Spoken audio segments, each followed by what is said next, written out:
Yay, it's me. I'm back again. I've got a pretty cool boy layout this time, and then really it can be adapted for any photo and use that design for anything really. I like it a lot, and there's quite a few pages in my albums that I've used this acrylic paint background as a go-to. So I'm just using the papers and the embellishments and whatnot from the June Kitaholic kits, and it was heavily full, thank goodness, of the Cocoa Vanilla You Rock collection. So it was lovely. So I'm just using this black and white star piece as my background border. So I'm just gutting out the middle.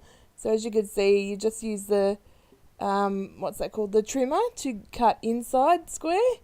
And if it's not fully cut, like what I did here, then I just cut it a bit so that it could come apart. That way I've got that big square of paper to use on another layout, and I'm not using a whole lovely piece of paper. So on goes the white paper on the background, and you do need to cut your white down to fit when you put in a border on. So usually I take about 1/2 inch off either side. I have done more on other pages that have got borders, but just play it by ear and see how you go. You can always, use it for something else, or get another piece if you cut it the wrong way. Well, that's my theory anyway. And so yeah, I'm gluing it on, or just laying things actually, I'm not gluing it yet. And I found that little Hello Mr. Rad piece, and that's from the cut apart sheet. And I seen it, and that's where the inspiration came from this layout. I used that and I thought of this photo straight away. So I'm using a dry brush this time, and I'm just painting on some black acrylic paint. This is just paint from Kmart. You can use any cheap paint or expensive paint if you've got it in your stash, but any paint like acrylic paint's pretty cool. You could use watercolours, it would just be less vibrant, less thick. So just putting it on, laying my photo above it, not touching it, just so I can see the placement and make sure I've got enough paint around on the spots, and just stroking the paint on. No, rhyme or reason. It's not perfect. A little bit of texture doesn't hurt at all, and on it goes. So while it's drying, while I pretend that I'm waiting for it to dry, I actually glue it on. So you see here, I have to be very careful about pushing it on because I was too impatient to wait for it to dry.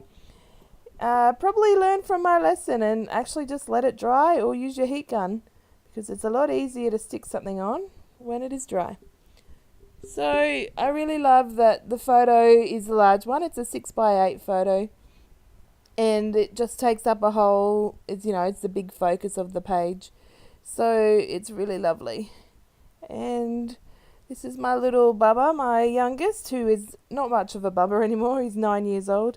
And in this photo, he's about 3 weeks old. Dressed him up in this lovely shirt, and his brother had school photos, childcare photos that day. So I took a couple of photos together before we went off to childcare. So in the kit this month, we got these embossing powders from Colour Blast.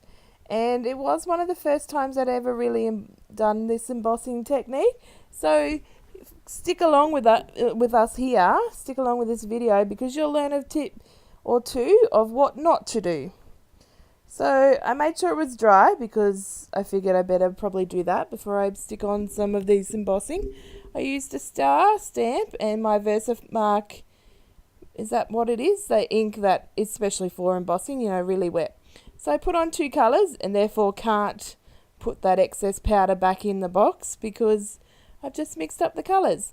And I flick it off with a brush, and I flick off the excess too much, so that when I put the heat gun on it, it barely embosses and goes shiny or anything like that. So 1, make sure you don't mix your colours, because you want to use the embossing powder again.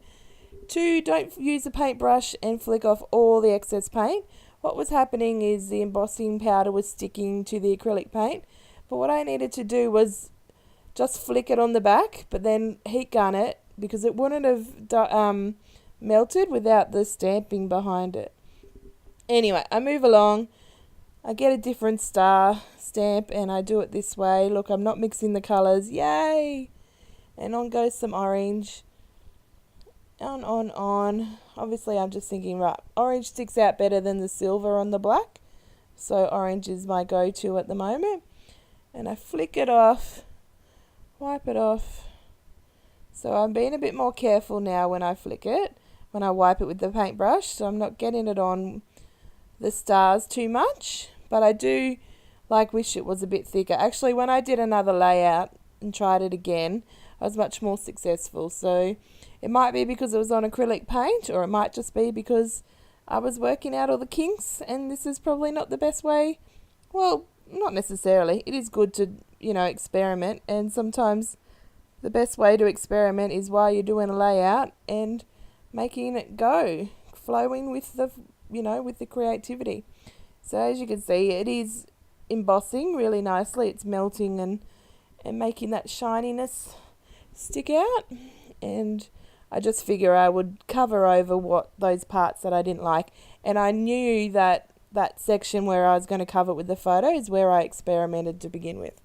So you could just see the stars have given, a bit of a highlight to the back acrylic paint, the background, and just helped it. And so I'm using the black paint to cover over some of the mistakes, some of this embossing powder that I couldn't get off. Fixing the problems. You don't have to live with them. You don't have to throw out the layout if you're not happy with something. Work out a way to either cover it or change it, or, just go with it. Enjoy the process. So it's time now to think about putting the photo on and embellishing. On goes some double-sided tape. And as you can see, I printed from Snapfish. I love signed up to them, so I get some emails. So when they have a good sale, they had 60% off, I believe. So I printed some large photos and just got some 4x6s as well to add to the collection.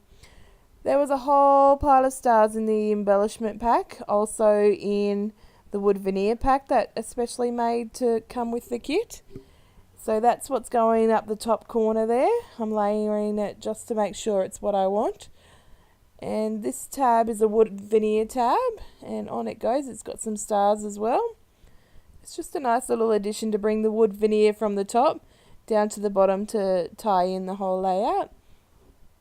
And what else? I'm looking for some things, obviously. Some washi tape. So there was some washi tape strips that came in the collection in one of the books, and these lovely sticky labels. So, and this rubber charm didn't come in the kit, but it is part of the collection, so I ordered it as extra to come with my kit because some of these things are just too cute not to have. Used a word phrase sticker up the top there, or a piece of cut apart. Can't remember which one it was. And I've just started to commit and glue it all down. So I hope I've edited it out so that you don't need to watch it. And I've just used a frame. As you can see, I've cut it so that it's just highlighting the bottom of that Hello Mr. Rad card. And put some foam, what's it called? Fun foam? I was going to call it fun tape, but it's foam tape, but it's not that at all. It's fun foam. Just to bring it up because the frame is a 3D chipboard frame. And obviously the fun foam will bring the whole card up and make it look, give that shadow behind it onto the photo and highlight that embellishment cluster. I actually use that Hello Mr. Rad as my title. I don't add any thickers or anything to make a title because that says it all. And I really don't. I put a little bit of journaling in that label, maybe the year or something, but I don't really need to write anything else because it's not the only photo that I'm going to have that day, so it will go in with my album with a lot of other photos, but really it's just a nice photo of my little Bubba. I don't really need any other words to put it with it, any journaling as such. He's just too cute. And look at all that hair. For a couple of weeks old, for about 3 weeks old, he had so much hair. The photos I've got are just amazing. And when you'd wash it, when he'd have a bath, it'd go all curly. And then, but as soon as it was dry, it was straight again. It's really cool. He still has a really thick, full of hair, head of hair at the moment when he's, and I'm sure he will for a very long time. So on goes some of this when I'm writing something there. Oliver in 2008, because that's the year it was, or the year he was born. And just checking out what else, if there was anything else I wanted to add to the layout. And I'm pretty much nearly finished, so I'm going to be wrapping it up soon. Just trying to work out there was anything else, so there's big wood veneer star under there, tucking it under to make it look like I've spent a lot of time on that embellishment cluster and that it's been perfected to be perfect.